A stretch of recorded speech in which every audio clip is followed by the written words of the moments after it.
evening guys, Jacob Official here and welcome again sa aking YouTube channel. So tonight pala. Ang oras natin ngayong gabi 9:24. Kaka-out ko lang ang trabaho. So as you can see guys, dito ako dumaan sa highway papuntang Balibago kasi kung maalala nyo, meron akong nadaanan dati na nagtitinda ng ihaw-ihaw, no, dun sa may Balibago.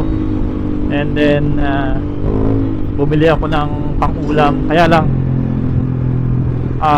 parang nabitin yung aking partner, nabitin yung asawa ko. So nagpapabili ulit siya ng barbecue. Nasarapan siya dun sa barbecue. Kaya ngayon ito yung purpose, kaya dito ako dumaan para makabili ng barbecue sa Balibago. Kasi doon sa dinadaanan ko sa kabila,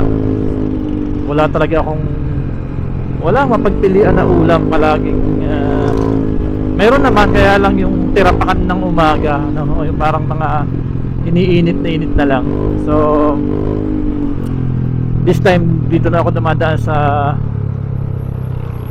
Balibago ko sa complex para maiba naman, no, yung ating magiging ulam sa gabi. Hindi siya ulam parang minumukbang pinapapak na lang wala nang kanin-kanin, basta ginagawa na lang kanin yung yung ihaw-ihaw. So dito na ako sa merkado, Pulong Santa Cruz.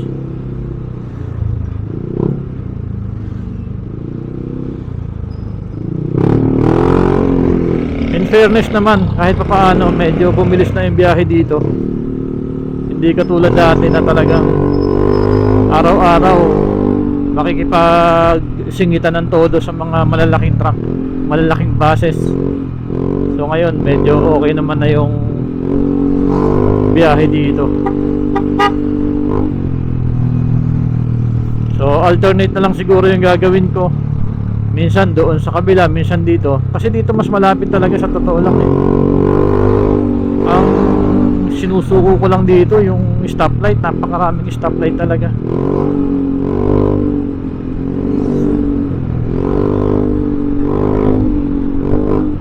Ang hahaba pa ng countdown. Kaya bihira na ako dumaan dito.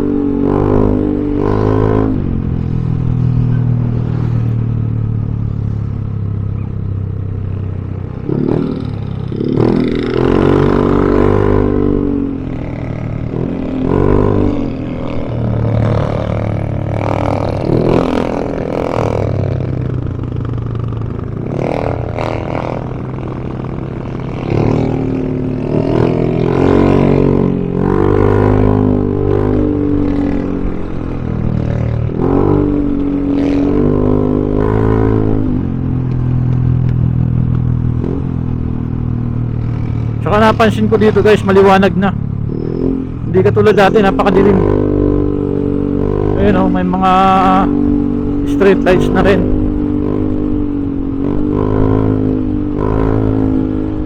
Bilis natin guys. Nandito na agad ako, malapit na ako sa may Walter Mart, yung papunta ng Enchanted Kingdom.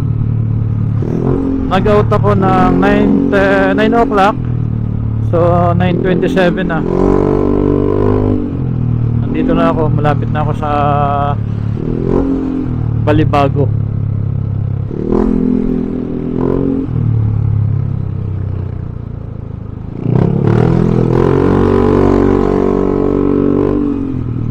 Uy, buti na lang naabot natin yung green.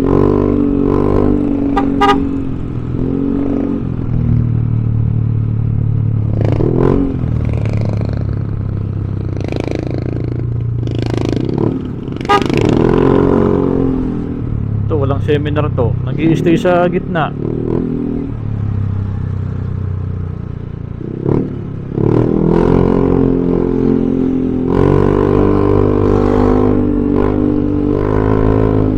Eto, mga tricycle na walang seminar, nasa passing lane. Ayan.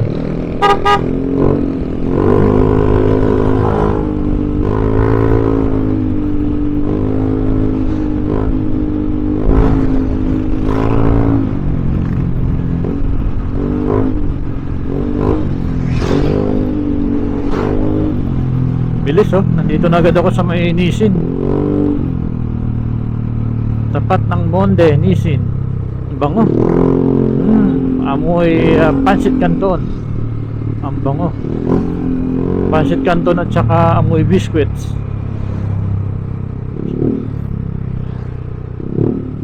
Bango ah. Parang nakakagutom yung amoy ah.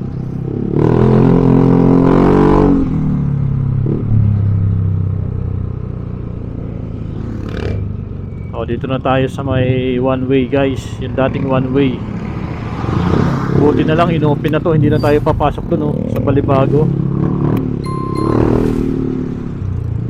Iikot pa tayo sa kabila. Ito yung pinaka magandang ginawa nila dito para sa mga motorista, diba? Kasi sayang yung kalsada eh, sinasarado eh, pwede namang naka-open. Nasaan na yun? Ihaw-ihaw na yun.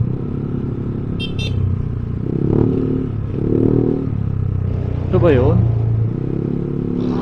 Lumagpas na ba ako? Ay, yun pala. Ayun.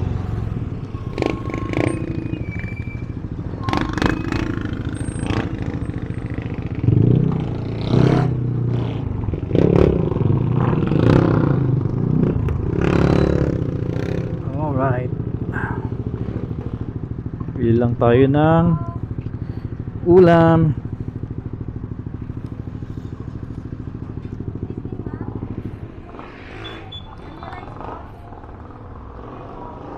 Isaw po. Ito po. Ilan? 4. 4? Barbecue. Sir, At saka to. ilan? 4 din. Yan lang po. Ilan, boss? Opo. Dine-in, take out. Take out.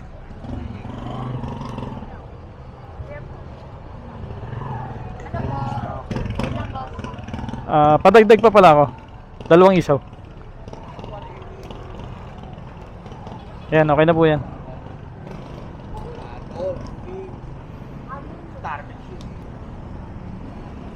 Sarado na ang coke.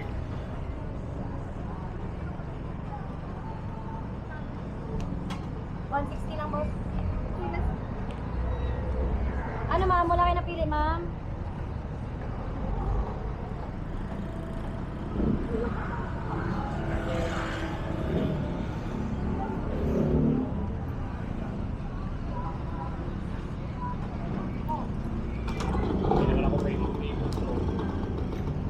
Naku, magpapabaga po.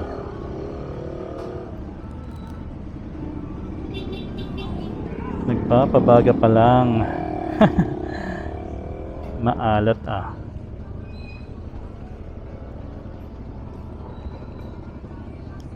Pumuna tayo dito sa gilid. Siguro. Wait na lang, sir. Okay. Doon tayo sa gilid guys. Dito na lang. Pwede naman dito eh. Tayo na lang natin. 2 hours later. Okay na guys. So ito yung ating binili oh. Tapos may mga may coffee shop pala dito sa loob. Yun oh, may inuman. Oat milk series coffee, milk tea.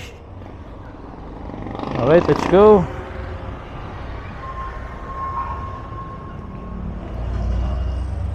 $9.36. Medyo natagalan guys kasi si kuya mali ang diskarte. Kapag may bibili tsaka lang sila nagpapaapoy. Sabagay, magastos nga naman sa uling kung paapoyin na niya, di ba? Okay lang din pala. Alright, let's go.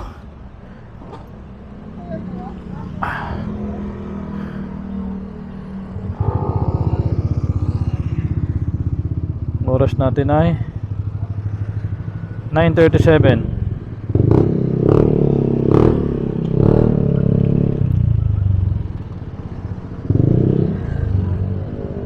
Kainaman lang dito guys, ito oh. Nasa gilid na agad ng highway. Mabilis na lang tayo makaka labas ng highway. Ayan, pagkaliwa natin dyan, kaliwa doon, papuntang ano na yan, SM Santa Rosa. So saglit na lang yan.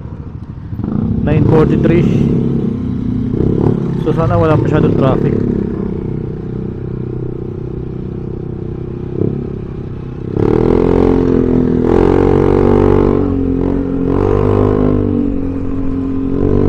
Let's go!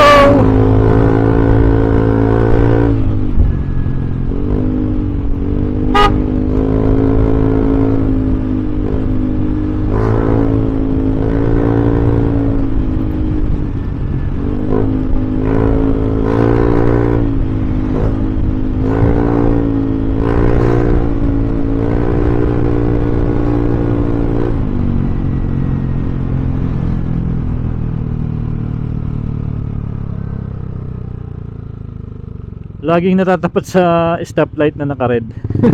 Simula pa lang sa Nova Valley, ganun na yung sitwasyon. Lahat ng nadaanan kong stoplight naka-red. Nabuti na lang yung iba, maiksi lang ang countdown.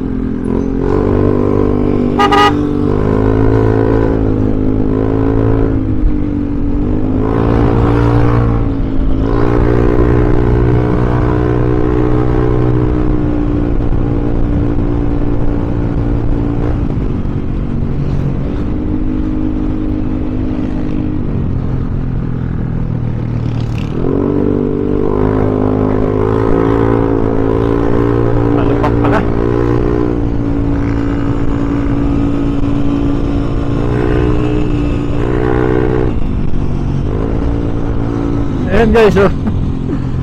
132 yung countdown. Red light na naman. Halos lahat eh. Uy, ayos din to, oh. Dominar 400cc Kawasaki, okay din naman yan. 115, grabe tagal guys. So dito ako dadaan sa kabila para hindi na tayo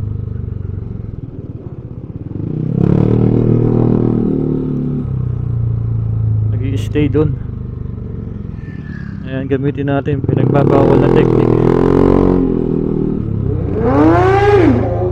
Wow, sige, todo mo, sa'yo naman yan.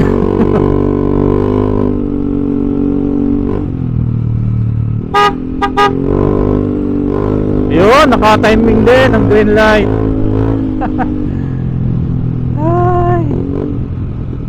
SM Santa Rosa.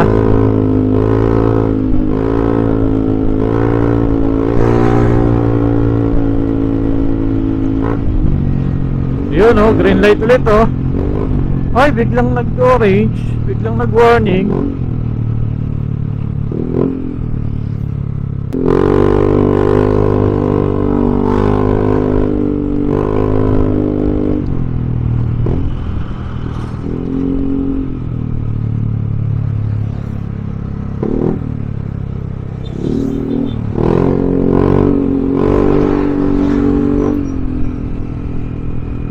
Yun, green light ulit. Ayos. Ayos din naman.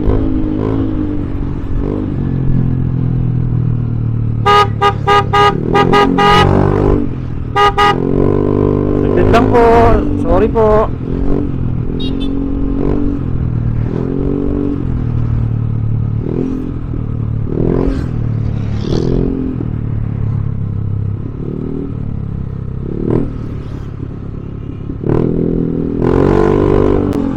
Ababad passing lane. Ababad passing lane. Nanonood pa ng cellphone ang walang hiya. Nagse-cellphone habang nagda-drive.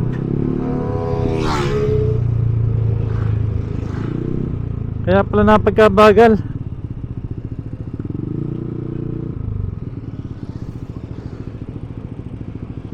Okay, lagpas. Nagse-cellphone to habang ayan Nagse-cellphone to habang nagda-drive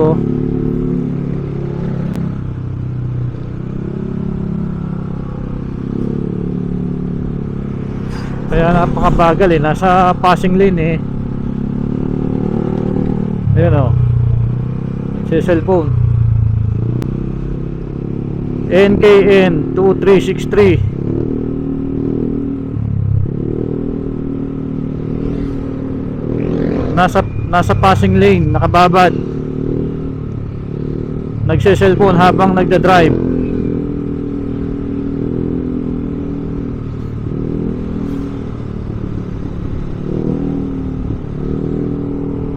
NKN.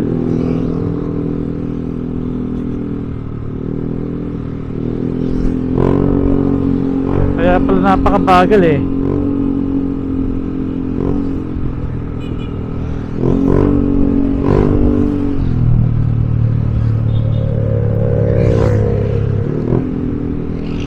Yung na-upload ko na road rage,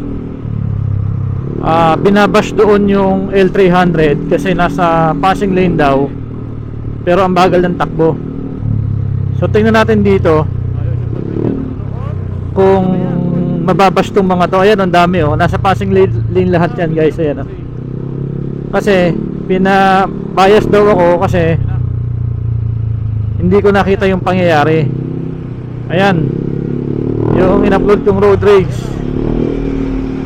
Gusto ko lang linawin paano ako naging bias. Ako mismo yung nandun sa pangyayari. Nakita ko kung saan nag-start at paano yung totoong nangyari. Hindi makakalipat ng kanan na posisyon yung L300 dahil may mga sakyan sa gilid. Yung nakita nyo doon sa video na medyo maluwag na yung kanan, yun yung times na medyo nag-slow down na siya nung napansin niya na hinahabol siya nung naka-sedan. Alright? At kung mapapansin nyo dun sa nagsabi na ang kupal daw yung L3 kasi nakababad sa slow lane, sa passing lane, pero bagal ang takbo. Unang-una, hindi po siya makakapagmabilis kasi meron ding sasakyan sa harap. Kung napanood nyo ng maigi yung video, mayroon pong sasakyan dun sa harap. Ngayon, katulad ngayon guys, eto meron akong sasakyan sa harapan, nasa passing lane siya pero ang bagal. Ayan, di ba? Mabagal siya, nasa passing lane. So ibig sabihin lahat po pala ng mga dumadaan dito na mababagal, lahat po sila is walang trainee or kamote. Same lang po yung linya nitong kalsada na to at saka dun sa pinangyarihan ng road rage na kung saan two-way lang yun, bali 4-way or 4 lane sa lubungan. So same lang po nito. So paano ka makakapagmabilis ng takbo dito? Sabihin na natin na passing lane to. Paano ka makakapagmabilis ng takbo dito? So ngayon, itong binidyo ko na another L300, hindi issue sa akin yung mabagal, no? Kung nasa passing lane ka. Ang issue doon, nagse-cellphone siya habang nagda-drive. So ayan, tingnan natin kung mababash tong L3. Ayan, hindi ko tinabunan yung hindi ko tinabunan yung plate number. Okay, hindi ko tinabunan yung plate number. So bahala na kayo, i-bash nyo kung gusto nyo. Tingnan natin kung mababash. Kasi yung L300 na binubuli nung naka sedan, kamote daw. Tapos ako daw yung bias. One-sided daw ako, sabi nung isang nag-comment. Hindi ko alam kung paano ako naging one-sided. Nagbibigay lang naman ako ng comment that time nung nagbi-video ako. Alam ko naman na walang ginagawa yung L300. Talagang nandun talaga siya sa passing lane. dahil hindi naman siya pwedeng lumipat agad dun sa kanan, kasi may mga sakyan din namang iba, hindi lang naman kami yung sakyan doon. Pero wala po ako nakitang mali, at hindi lang talaga naka-overtake yung sedan. Kung tutusin, pwede naman siyang lumipat dapat sa kanan kung gusto niyang overtake, kasi 2 lane naman yun. Bakit pinilit niyan dito sa kaliwa siya pumasok? Alam naman niyang masikip, di ba?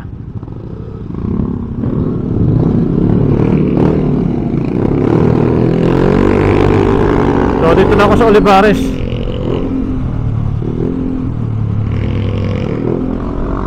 Oras natin 9:54. Ayan, medyo mabagal yung ating biyahe ngayon kasi nga nag-aantay pa ako ng nag-iihaw-ihaw. Ganitong oras nasa bahay na ako pero okay lang.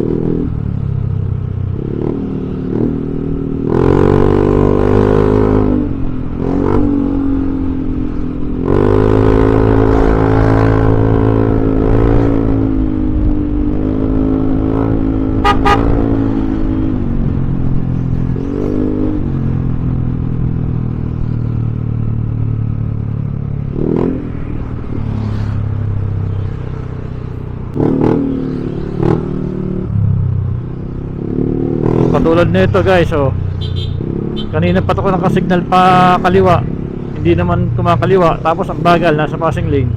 So kamote rin to.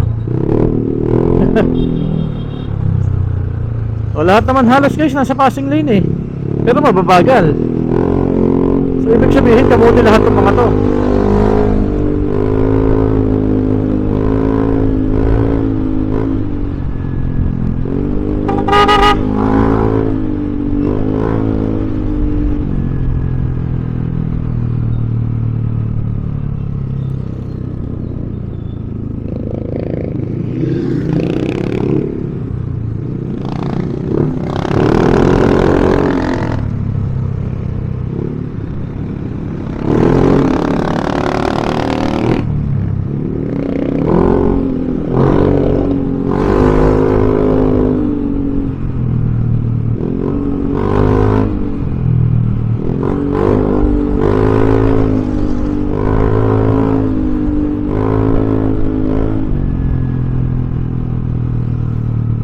Ito ang daming kamote dito nasa passing lane pero ang bagal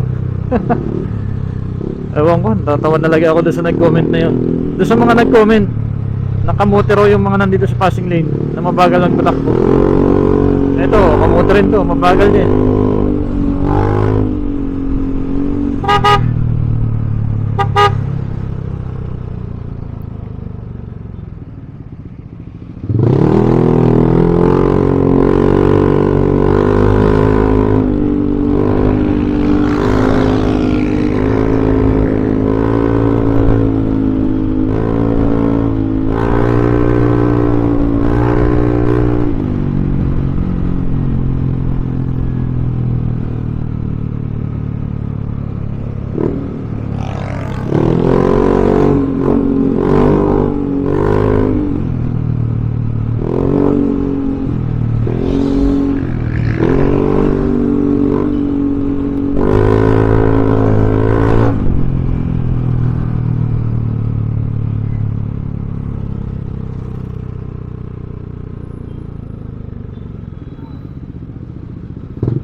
Kontik na tayo dun guys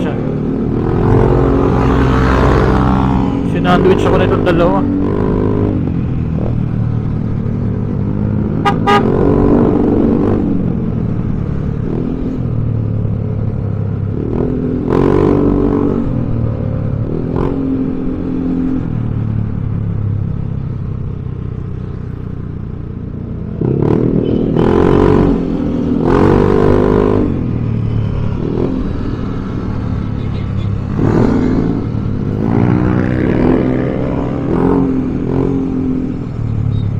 Hindi ko nakuha na ng video guys.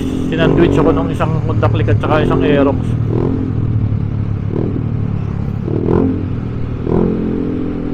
Hindi ko na lang pinahaba. Pinalagpas ko na lang.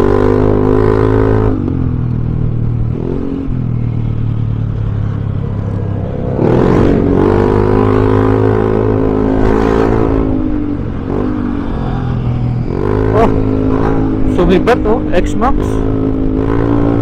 X-Max Bumblebee. Sobrang lowered naman nun.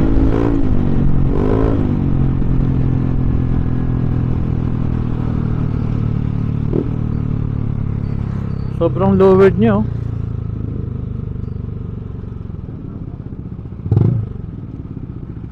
Oh, sobrang baba. Lubog yung bangko. Hirap na hirap siguro backride yan sa ganyan.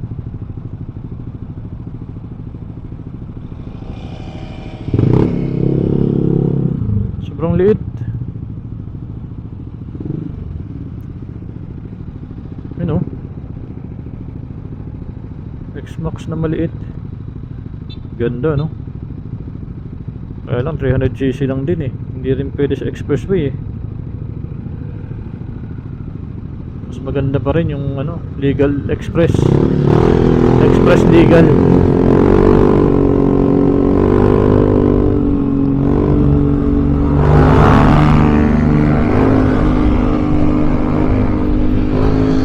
Ayan na, Bumblebee.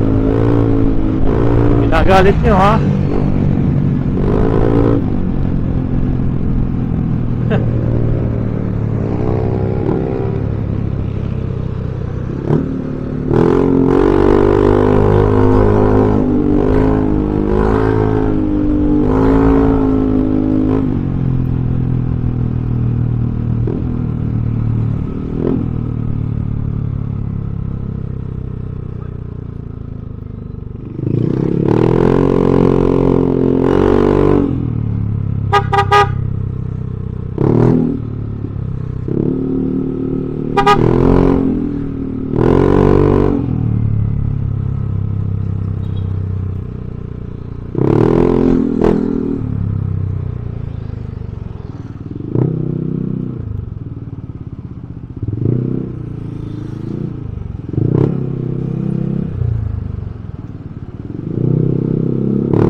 Let's go!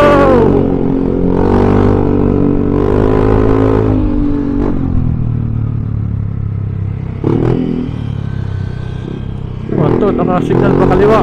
Panay pasok sa kanan. Ay, pulis pala. Sorry naman. Lespo pala, lespo.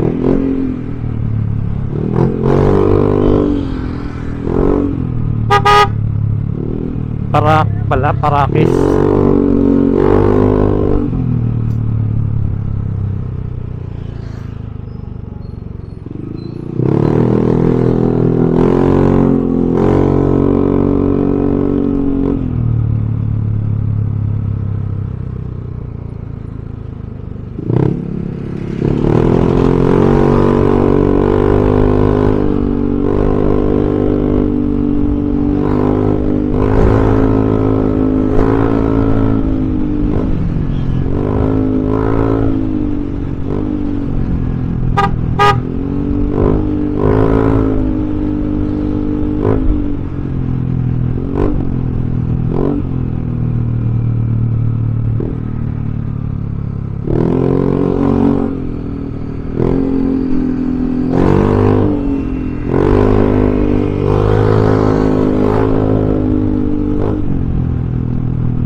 Time check 10:04. So malapit na ako guys.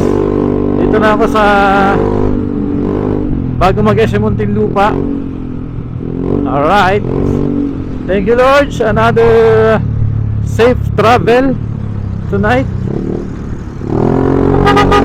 Kahit na na-sandwich ako kanina ng dalawang rider. Sabit sila sa gilid ko eh. Sinandwich pa naman ako eh. Pambihira. Buti na lang hindi tayo masyado na puruhan.